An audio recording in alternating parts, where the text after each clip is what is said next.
تھوڑا سا کہتے ہیں نا کہ موقع کی نزاکت بھی دیکھنی چاہیے. اپنی پارٹی انٹرسٹ، پولیٹیکل انٹرسٹ اور اپنے ذاتی انٹرسٹ سے اوپر بھی دنیا بستی ہے جہاں تک ملک کا تعلق ہے. تو پاکستان کی خاطر میرے خیال سے اگر تھوڑا سا یہ جیسچر دکھایا جاتا ہے کہ اس ایونٹ کو ہونے لے دیں.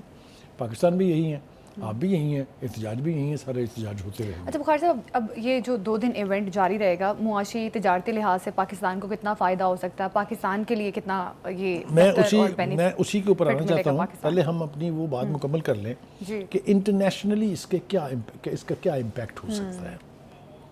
کیونکہ بڑے دیکھیں جو بنیادی فلسفی ہے نا ایس سی او کے پیچھے، وہ تو یہی ہے کہ ریجنلی آپس میں پہلے اپنے آپ کو اسٹرانگ کیا جائے تاکہ وہ جس سیکنڈ ورلڈ اسٹرانگر بلاک کی میں بات کر رہا ہوں اس کی طرف بڑھا جا سکے. ایز سچ آپ دیکھیے ایس سی او میں ہم ہیں، روس ہے، چائنا ہے اور بھارت ہے. یہ چاروں ملک دنیا کی آبادی کے اعتبار سے سب سے بڑے ملک ہیں. لہٰذا اگر آپ اس کو منڈی کے اعتبار سے دیکھیں تب بھی یہ آپس میں ٹریڈ ان کی جو ہے وہ کسی بھی لیول تک جا سکتی ہے. پاور کے اعتبار سے اگر آپ دیکھیں مینوفیکچرنگ سیکٹر میں چلے جائیں، آپ ڈیفنس میں چلے جائیں، آئی ٹی میں چلے جائیں، جس بھی سیکٹر میں آپ دیکھیں یہ چار ملک ہی آپس میں بہت کچھ کر سکتے ہیں. اس لیے جو ریجنل کنٹریز ہیں ان کو پہلے اس فورم کو اسٹرینتھن کرنے کے لیے بہت کچھ کرنے کی ضرورت ہے. مثال کے طور پر یہ نہیں ہونا چاہیے کہ جس طرح انٹرنیشنل کانفرنسز ہوتی ہیں کہ وہ نشستاً گفتن برخاستاً، آپ آئے، بیٹھے، ملے، بات چیت کی، کوئی فیصلہ نہیں، کوئی کچھ نہیں، گھر چلے گئے. تو اس فورم کو میرے خیال سے فعال بنانے کے لیے یہ بہت ضروری ہے کہ یہاں پر وہ آبجیکٹو حاصل کیے جائیں جس کے لیے یہ یعنی ادارہ یعنی تنظیم جو ہے وہ تشکیل پائی تھی اور جس کے لیے یہ اجلاس ہو رہا ہے. کہا تو جا رہا ہے کہ بڑے معاہدے ہونے جا رہے ہیں. اس وقت جو ہے پاکستان کی معیشت کے اعتبار سے اگر ہم دیکھیں تو بہت سا کام ہو رہا ہے، بہت سا کام ہو چکا ہے، بہت سا کام ابھی ہونا باقی ہے. ہم اکانومی کے اعتبار سے یہ نہیں کہہ سکتے ہم سٹیبل ہو گئے ہیں، we are in the process. لہٰذا ہمیں ہر تمام وہ راستے ایکسپلور کرنے ہیں جس سے پاکستان کو اکنامک سٹیبلٹی بھی ملے. اور جب ہم اکنامکلی سٹیبل ہوں گے تو یقینی طور پہ ہم یعنی پولیٹیکلی بھی سٹیبل جو ہے وہ ہو جاتے ہیں. ایس سی او جو ہے جس کی بنیاد روس اور چائنا نے رکھی تھی 2001 میں، اور اس کے بعد سے اس کے ممبران کی تعداد بھی بڑی ہے. اس میں افغانستان کو ایک آبزرور کا سٹیٹس دیا گیا تھا، لیکن چونکہ افغانستان کی حکومت جو ہے اس وقت جو حکومت ہے وہاں عبوری حکومت جو ہے وہ اپنی پریویس حکومت کو تسلیم نہیں کرتی ہے، اس لیے ان کی کمٹمنٹس کے تحت پھر ان کو بلایا بھی نہیں جا رہا ہے. تو 2021 کے بعد سے ان کو کسی نے نہیں بلایا، انوائٹ ہی نہیں کیا ہے. ٹھیک ہے جی. اب آج جناب اس کانفرنس کے آبجیکٹیوز کیا ہیں؟ دیکھیے پہلا اس کا آبجیکٹیو جو ہے وہ تو ہے جیو اسٹریٹجک انٹرسٹ جو ہے اس کو پروٹیکٹ کیا جائے اس کو. دوسرا ہے کانفلکٹ ریزولوشن. تیسرا ہے economic cooperation and global governance. اور چوتھا ہے کلائمیٹ ایکشن اینڈ سسٹینیبلٹی. آپ دیکھیں اگر آپ اس کے آبجیکٹیو دیکھیں تو بہت نوبل ہیں. آپ اس کے آبجیکٹیو دیکھیں تو عوام الناس ان ملکوں میں جتنی بھی لوگ بستے ہیں ان کی بہتری کے لیے، ان کے ایک اچھے مستقبل کے لیے یہ سارے ٹارگیٹس جو ہیں ان کو ایڈریس کیا جا رہا ہے اس کانفرنس میں. ابھی ایک شارٹ بریک لیتے ہیں، ہمارے ساتھ ہی رہیے گا.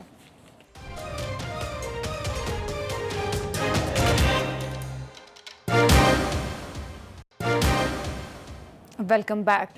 جو ڈالر کی میں نے مونوپلی کی بات کی وہ بڑی انفارچونیٹ سچویشن یہ ہے کہ دنیا بھر میں جتنی بھی ٹریڈ ہو رہی تھی وہ پہلے ہو رہی تھی ڈالر میں. اگر آپ کو یاد ہو وہ جو معاہدہ ہوا تھا جس کے تحت آئل کی جو سیل ہے اس کو بھی جوڑ دیا گیا تھا ڈالر کی باسکٹ کے ساتھ، اس نے بھی بہت تباہی کی ہے. تو اب میرے خیال سے کچھ لوگوں نے، کچھ ممالک نے تو آپس میں شروع کر دی ہے. مثلا رشیا اور چائنا جو ہے وہ ڈالر میں ٹریڈ نہیں کرتے ہیں. یعنی اس کو آپ دوسرا نام دے سکتے ہیں کہ یہ بارٹر ٹریڈ ہے کہ آپ مجھ سے لیں چیزیں، میں آپ سے لوں چیزیں اور بیلنس آؤٹ ہو جائیں بعد میں. تو بائلیٹرل ٹریڈ ایک اسینشل ایلیمنٹ ہے اس ریجن کے تمام ملکوں کے لیے کہ باہمی تجارت کو فروغ دیں اور ڈالر سے نجات حاصل کریں جتنی جلدی ہو سکتی ہے. اس کے لیے بے پناہ لیول کے اوپر کوششیں ہو رہی ہیں. پاکستان بھی اب چائنا کے ساتھ جو ہے لوکل کرنسی کے اندر ٹریڈ کرنے کے لیے آلموسٹ ریڈی ہے. ہم بھی اب ڈالر سے نجات حاصل کرنا چاہ رہے ہیں چونکہ ہماری امپورٹ جو ہے اس کا بڑا حصہ جو ہے وہ چائنا سے آتا ہے. اس لیے ہمیں اس ڈالر سے نجات اگر ملے گی تو ہمارا روپیہ جو ہے وہ اسٹرینتھن ہوگا. اچھا بخاری صاحب، اب انڈیا بھی آ رہا ہے اس اجلاس میں کانفرنس میں شریک ہونے کے لیے انڈیا کے وزیر خارجہ ہیں جے شنکر صاحب وہ بھی شامل ہو رہے ہیں, لیکن اس سے قبل کوئی میٹنگ نہیں کی پاکستان کے ساتھ, تو پھر دیکھیے ہوتا یہ ہے کہ جب اس طرح کی انٹرنیشنل کانفرنسز ہوتی ہیں تو جو ہوسٹ کنٹری ہوتی ہے وہاں پر بہت ساری سائیڈ لائن کے اوپر آپس میں بھی میٹنگیں ہوتی ہیں ہیڈ آف اسٹیٹس کی, اور بائی لیٹرل میٹنگ بھی ہوتی ہیں ہوسٹ کنٹری کے ساتھ. چائنا سمیت بہت سارے ملکوں کے ساتھ اس طرح کا انٹریکشن ہو رہا ہے, ان کے ساتھ نہیں, لیکن انڈیا جو ہے اس نے نہ اس کو آپٹ کیا ہے نہ اس کی خواہش کا اظہار کیا ہے. لہذا جیسا میں نے شروع میں کہا تھا کہ یہ تو آ رہے ہیں دیکھنے کے لیے کہ پاکستان کا فائدہ تو نہیں ہونے جا رہا, یہ ہمیں مانیٹر کرنے کے لیے آ رہے ہیں, یہ ان کا اور کوئی انٹرسٹ نہیں ہے. ٹھیک ہے جی. دوسری بات یہ ہے کہ چائنا کے پرائم منسٹر صاحب جو ہیں ہمارے پاس یہاں آ گئے ہوئے ہیں, ان کے یعنی یہاں موجودگی میں 2 کام ہونے ہیں. ایک تو بائی لیٹرل میٹنگز ہوں گی, وہ تو ہونی ہی ہونی ہے, لیکن گوادر ایئرپورٹ کا باقاعدہ افتتاح جس کو کہتے ہیں جی ورچوئل ہوگا وہ, لیکن ہوگا افتتاح اس کا. Gwadar airport is a very huge airport. اس کی تھوڑی سی تفصیل اگر آپ اجازت دیں گی تو ہم. اچھا بخاری صاحب, اب اس کانفرنس میں ایران بھی شامل ہونے جا رہا ہے. آپ کو کیا لگتا ہے کہ خدا نہ خواستہ اگر ایران کی اسرائیل کے ساتھ جنگ چھڑ جاتی ہے تو ان کے لیے کیا ایس کانفرنس میں کیا ہو سکتا ہے, کوئی ڈسکشن ہوگی اس معاملے پر بھی؟ جی میں آپ کے سوال کی طرف آتا ہوں, اگر آپ مجھے اپنا پہلا جواب مکمل کر لیں دیں. وہ ہم نے کہا تھا کہ ہم اپنے ناظرین کو بتاتے ہیں کہ گوادر ایئرپورٹ ہے کیا. ہاں گوادر ایئرپورٹ, دیکھیے پہلی بات تو یہ ہے کہ یہ گوادر ایئرپورٹ جو ہے یہ 4,300 ایکڑ رقبے پر واقع ہے, جس کو آپ دوسرے لفظوں میں کہہ سکتے ہیں کہ 17 مربع کلومیٹر جو ہے یہ اس کا ہے, جس میں اس کا جو رن وے ہے اس کی لمبائی جو ہے 3,658 میٹر ہے, جو پاکستان میں تمام ایئرپورٹ سے بڑا ہے, اور اس کی وڈتھ جو ہے یعنی چوڑائی جو ہے وہ 75 میٹر ہے.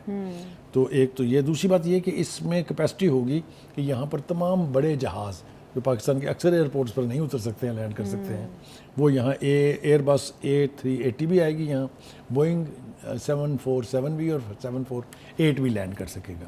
That way it's going to be a very big. میں گیا تھا گوادر تو میں دیکھ کے آیا ہوں یہ ایئرپورٹ. وہ اس وقت بھی حالانکہ بہت بنیادی سٹرکچر تھا اس وقت بھی لگ رہا تھا کہ it is going to be a massive airport. اور ہماری اطلاع یہ بھی ہے کہ نمبر آف فلائٹس جو انٹرنیشنل ٹچ ڈاؤن کریں گے جب یہ مکمل کمیشن ہو جائے گا تو you will be surprise to know that they will be more than Karachi airport, more than Lahore airport, more than Islamabad airport. ٹھیک ہے جی. دوسری بات یہ ہے کہ جی یہ ایربین سی میں ہے گوادر پورٹ جو ہے, اور گوادر پورٹ پہلے مرحلے میں 3 برس بن کے کمیشن ہو چکی ہوئی ہیں, آلموسٹ چوتھی جو ہے وہ کمیشن ہو رہی ہے, لیکن اس کے فیز 1 میں 2030 تک 50 برتھ بننی ہے. اس میں ذرا تصور کریں کتنا بڑا ہونے جا رہا ہے, اور 2037 تک یہ تعداد برتھس کی جو ہے جہاں آگے جہاز لنگر انداز ہوتا ہے, جہاں لوڈ ان لوڈ ہوتا ہے, وہ 100 تک پہنچ جائے گی فیز 2 میں. تو that is going to be a massive port city with a massive airport. اور آپ تصور کریں کہ جب یہ سب کچھ ہونے لگے گا تو وہاں کی لوکل پاپولیشن کو کس قدر جاب ملیں گے, کتنی بے روزگاری جو ہے اس کا خاتمہ ہوگا. اب آ جائیں آپ کے سوال کی طرف.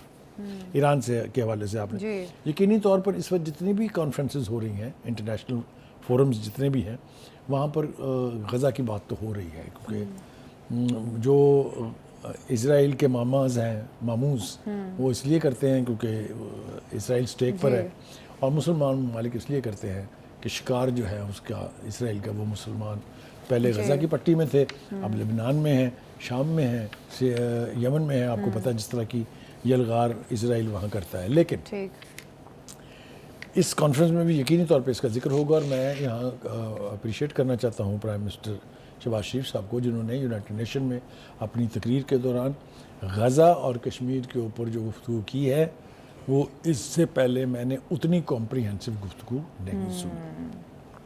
وہ یہاں پروجیکٹ اس لیے نہیں ہو سکی کیونکہ نون لیگ جو ہے وہ سوشل میڈیا کے اعتبار سے کافی پیدل کیا بالکل پیدل ہے, ورنہ وہ تقریر جو ہے اس میں بے پناہ پوائنٹ ایسے تھے جن کو ہائی لائٹ کیا جا سکتا ہے. اچھا جی, تو اس کانفرنس میں بھی یقینی طور پہ غزہ کی بات ہوگی. ایران کو ان تمام انٹرنیشنل فورمز پر اپنا پوائنٹ آف ویو پروجیکٹ بھی کرنا ہے, اور یہ توقع بھی رکھنی ہے کہ اس کو سپورٹ کیا جائے گا اس کی کاز کو. اس وقت ہم دیکھ رہے ہیں کہ دھمکیوں کا ہم آئیں گے غزہ کے اوپر بات جب کریں گے تو اس میں تفصیل کے ساتھ ہم اس کی جو ہے وہ بات کریں گے. تو ایس سی او جو ہے وہ انشاءاللہ ایک کامیاب کانفرنس ثابت ہوگی یقینی یقیناً طور ایک پہ، کامیاب اس میں کانفرنس کوئی شامل دو رائے ہوگی. نہیں ہے. اور اب دیکھنا لیکن یہ جیسا ہے میں کہ نے ایک اور بات جی رہ گئی ہے، وہ یہ کہ جیسا میں نے کہا تھا کہ چائنا کے جو پرائم منسٹر ہیں ان کی وزٹ جو ہے وہ ایکسٹینڈڈ ہے، جی تو وہ ایک دن زیادہ ٹھہر رہے ہیں، تو اس دوران میں کافی سارے ایم او یوز بھی سائن ہونے ہیں. اور جب کبھی بھی ٹاپ لیڈرشپ آتی ہے چائنا سے، یقینی طور پر پاکستان کے لیے ایک اچھا پیغام بھی لے کے آتی ہے اور اس کے نتائج بھی بہت مثبت نکلتے ہیں. بالکل آنے والے 2 دن کافی اہم ہیں. ابھی ایک شارٹ بریک لیتے ہیں، ہمارے ساتھ ہی رہیے گا.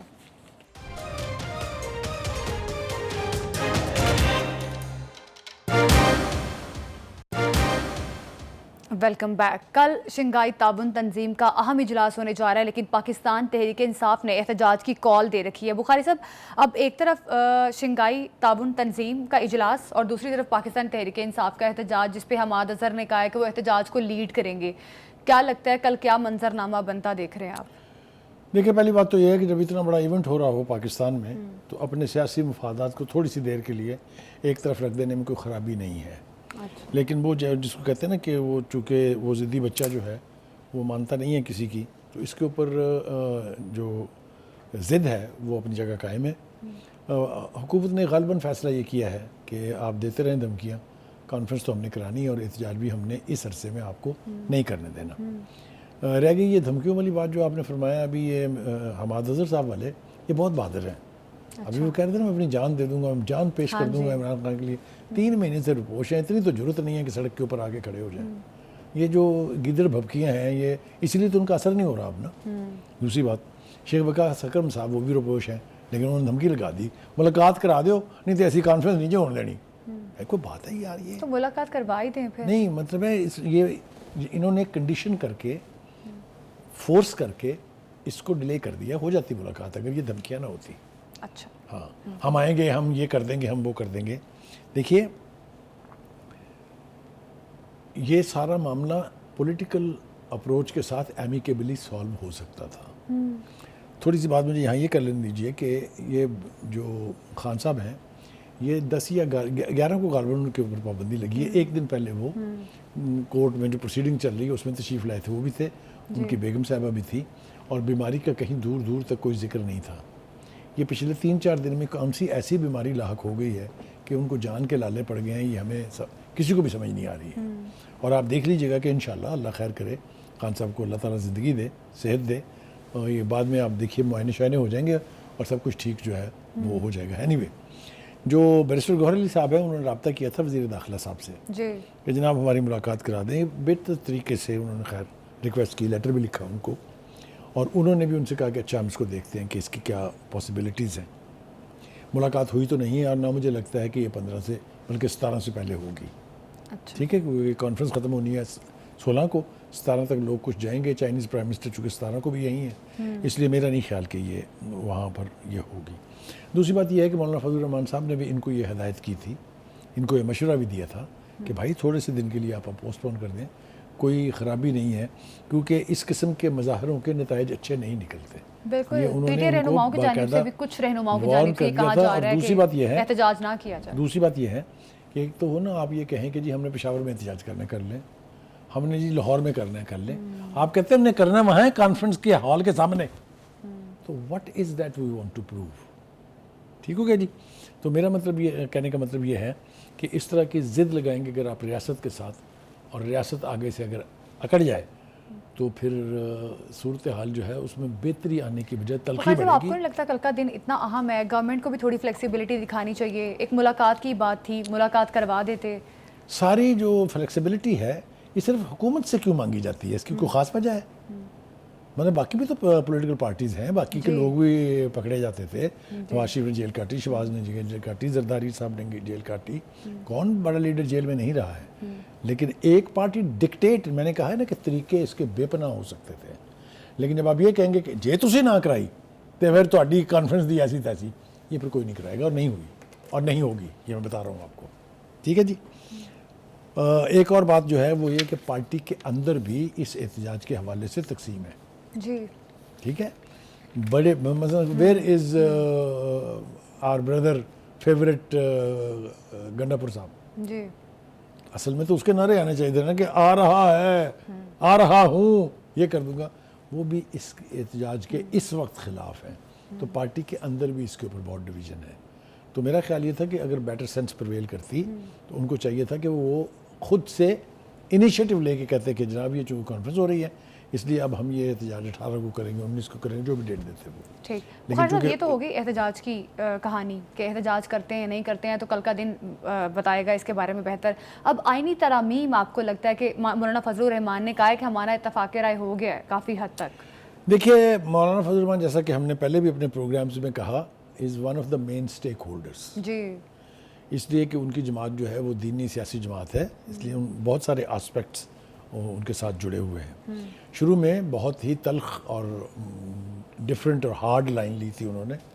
ایک وقت تو ایسا تھا کہ انہوں نے کہا تھا اس کے اوپر بات بھی نہیں کریں گے ہم. ہاں بالکل ٹھیک ہے. ایک وقت آیا کہ پھر ان کا ہم نے اس کو یکسر مسترد کر دیا ہے. پھر انہوں نے کہا کہ ہم اپنا ڈرافٹ بنا رہے ہیں. ہاں جی. پھر انہوں نے کہا ہم اپنا ڈرافٹ طریقہ انصاف کے ساتھ مل کے بنائیں گے. تو مل کے تو بنا نہیں, وہ تو راضی ہو گئے. وہ جا کے سندھ میں انہوں نے کہہ دیا کہ جی ہمارا تو اتفاق ہو گیا ہے. ہاں جی. تو مولانا جو ہے is a master of springing surprises. تو وہ سرپرائزز جو ہیں وہ کر دیتے ہیں. تو اگر یہ اتفاق رائے ہو گیا ہے تو پھر 2-3 باتیں تو طے ہیں.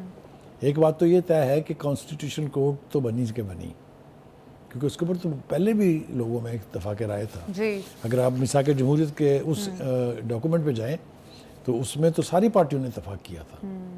مولانا فضل الرحمان بھی بہت عرصے تک یہ کہتے رہے کہ ہاں ہم کانسٹیٹیوشنل کورٹ کے حق میں ہیں. وہ تو میرے خیال سے وہ جو ملاقاتیں ہوئی ان کی پی ٹی آئی کی اس کے بعد پھر وہ کورٹ سے بینچز بنانے پر آ گئے تھے. اب کاہے پہ اتفاق رائے ہوا ہے وہ تو جب سامنے آئے گی بات. لیکن یہ میں بتا دوں آپ سے کہ اس کے حوالے سے میرا نہیں خیال کہ اس کانفرنس کے دوران کوئی چیز سامنے آئے گی.